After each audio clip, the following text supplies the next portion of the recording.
नमस्कार। मैं डॉक्टर कंचन सिन्हा घाटशिला कॉलेज में इतिहास विभाग में कॉन्ट्रेक्चुअल असिस्टेंट प्रोफेसर के रूप में कार्यरत हूँ। आज मैं यूजी सेमेस्टर 5 के बच्चों के लिए इलेक्टिव कोर्स DSc 2 के अंतर्गत contribution of women in the Indian making, इसमें यूनिट 3 में पंडिता रमाबाई के बारे में आप लोगों को बताने जा रही हूँ। तो 19वीं शताब्दी के दौरान गुलाम भारत में स्त्री समाज की दशा बेहद दयनीय थी। राजा राम मोहन राय, ईश्वर चंद्र विद्यासागर और दयानंद सरस्वती जैसे कुछ समाज सुधारक नारी उत्थान और स्त्री अस्मिता की लड़ाई लड़ रहे थे। इसी समय एक विदुषी महिला ने समाज को आईना दिखाने का काम किया, जो कि खुद ही सामाजिक बहिष्कार की शिकार थी। और पंडिता रमाबाई संस्कृत की प्रख्यात ज्ञाता थी और समाज सुधारक तथा सामाजिक कार्यकर्ता भी थी, जिन्होंने नारी सशक्तिकरण की व्यापक लड़ाई लड़ी और नारियों की जो है सम्मान के लिए हमेशा वो लड़ी। उन्होंने प्रतिशतात्मक सत्ता का व्यवस्था का विरोध किया और नारियों के लिए सम्मान की मांग वो हमेशा करती रही थी। उनका जन्म 23 अप्रैल 1858 ईस्वी को मैसूर रियासत के गंगमूल के जंगलों में एक ब्राह्मण परिवार में हुआ था। उनका बचपन का नाम रमा डोगरे था और ये वह दौर था जब ब्राह्मणवादी समाज महिलाओं को संस्कृत पढ़ने की इजाज़त नहीं देता था, लेकिन इनके पिता अनंत शास्त्री वो अपने बच्चों को संस्कृत पढ़ाने के लिए अड़े रहे और नतीजन इनको गांव से बाहर निकल जाना पड़ा। लेकिन फिर भी ये एक समाज सुधारक थे और उन्होंने इतने पर भी नहीं माना, हार नहीं माना और अपने बच्चों को संस्कृत की अच्छी ज्ञान दिलाए। 12 वर्ष की उम्र में उन्हें संस्कृत के सैकड़ों श्लोक याद थे और ये उनके पिता की देन थी। और जब पिता का सानिध्य रमाबाई को अच्छे भविष्य की ओर प्रेरित कर रहा था, तभी 1877 ईस्वी में भयंकर अकाल पड़ा और इस अकाल में लगभग पूरा परिवार जो है इनका खत्म हो गया। केवल एक बड़े भाई और ये इनके परिवार में बच गए, बाकी सब लोगों की उसमें मृत्यु हो गई। हालांकि पिता के द्वारा जो सिखाई गई बातें जो थी और ये सब इनको बहुत प्रेरित करती थी। ये कन्नड़, हिंदी, बंगला इत्यादि कई भाषाओं की अच्छी ज्ञाता थी। तो इन्होंने माता पिता और परिवार के लोगों के मरने के बाद अपने भाई के साथ 1878 ईस्वी में कोलकाता चले आए और यहीं ये दोनों रहने लगे। यहाँ उन्हें कलकत्ता के ब्राह्मण समाज से उनकी मुलाकात हुई और वे लोग इनके संस्कृत की ज्ञान को देखकर अचंभित रह गए और उनका काफ़ी आदर करने लगे।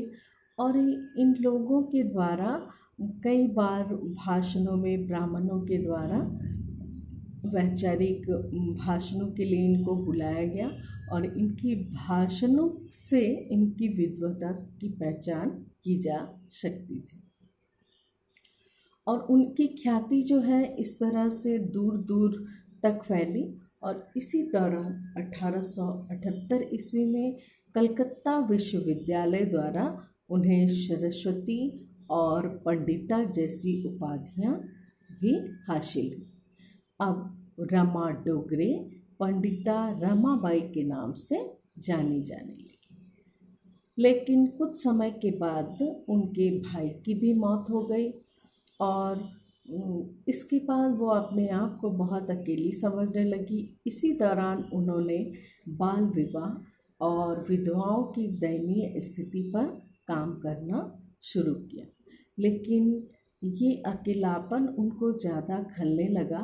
तब उन्होंने अपनी शादी की सोची और 1880 ईस्वी में बंगाल के एक वकील बिपिन बिहारी मेघावी से उन्होंने विवाह कर लिया। हालांकि जाति के बाहर शादी करने के चलते उन्हें समाज का बहुत विरोध भी सहना पड़ा, लेकिन इन्होंने अपने फैसले पर अपने आप को जमाए रखा। ये अडिग रही और लेकिन फिर भी इन्हें समाज के द्वारा उपेक्षित किया गया। इसके लिए वो वहाँ से असम चली गई।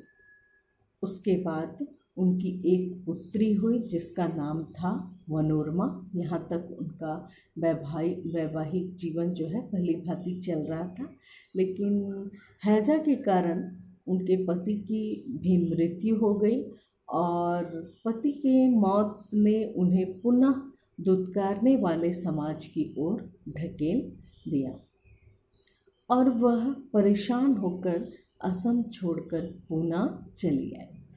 पूना में इस समय महाराष्ट्र के महिला समाज में भी दमनकारी नीतियों के लिए कार्य चल रहा था।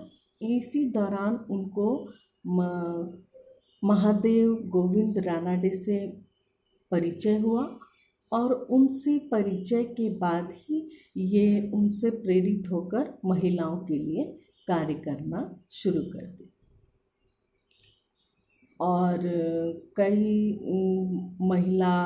उपेक्षित महिलाओं के लिए ये उनको किस तरह से उनको लाभ पहुंचाए, उनको किस तरह स्वावलंबी बनाए, इस ओर इनका ध्यान चलने लगा। फिर ये सब करते करते उन्हें महसूस हुआ कि उन्हें इस तरह के कार्य के लिए प्रशिक्षण की आवश्यकता है, जिसके लिए वो इंग्लैंड गई और इंग्लैंड में उन्होंने प्रशिक्षण लिया और उसके बाद फिर वहाँ वो संस्कृत के प्राध्यापिका के पद पर वहाँ पे कार्य करने लगी। लेकिन महाराष्ट्र में जब वो गोविंद रानाडे से मिली थी, उसके बाद उन्होंने 3 ऐसे सदन का निर्माण किया। वो शारदा सदन, कृपा सदन और मुक्ति सदन। तो ये 3 सदन जो था, ये 3 सदनों का काम था उपेक्षित महिलाओं के लिए या उस तरह के जो बच्चे थे उन लोगों के लिए रहने का ठिकाना उन्होंने बनाया था और उनकी सब व्यवस्था और उनको स्वावलंबी बनाने के लिए हर संभव उन्होंने प्रयास कर रहा था। तो वो इस प्रयास के दौरान उनको, जब वो इंग्लैंड गई उसके बाद फिर उन्हें ये मुक्ति सदन और ये शारदा सदन, ये सब के लिए उन्हें धन की आवश्यकता थी। तो इसके लिए उन्होंने अपने कई पुस्तक भी उन्होंने लिखे।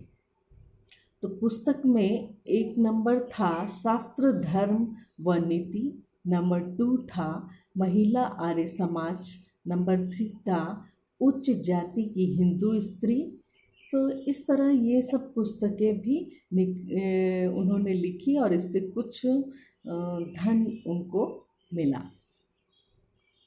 तो अब हम लोग देखते हैं कि उन्होंने क्या क्या काम किया।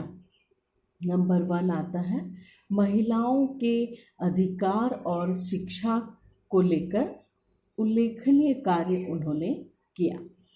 नंबर 2 आता है उन्होंने मुक्ति मिशन शुरू किया जो ठुकराई गई महिलाओं और बच्चों का ठिकाना था।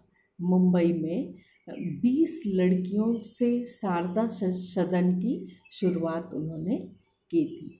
वो संस्कृत की बहुत बड़ी विद्वान थी, इसलिए उन्हें उनके नाम के पहले पंडिता लगाया जाता था।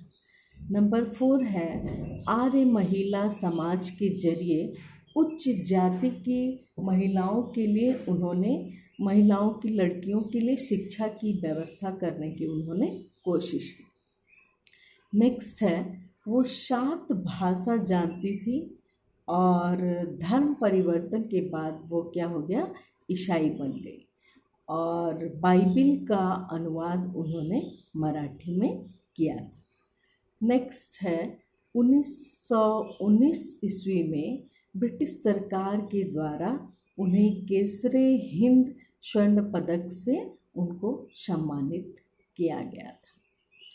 तो जब वो यहाँ से इंग्लैंड गई थी तो उस दौरान वो वहाँ के ईसाई धर्म से बहुत प्रभावित हुई थी, क्योंकि हिंदू धर्म में महिलाओं को जो उपेक्षित, विधवाओं को जो उपेक्षित नज़र से देखा जाता था, तो ये सब उनको उतना पसंद नहीं आता था। उस जगह पे वो जब ईसाई धर्म के बारे में जानी तो वो उनको पसंद आया, इसलिए उन्होंने अपना धर्म परिवर्तन कर लिया, हिंदू से वो ईसाई धर्म की ओर चली गई।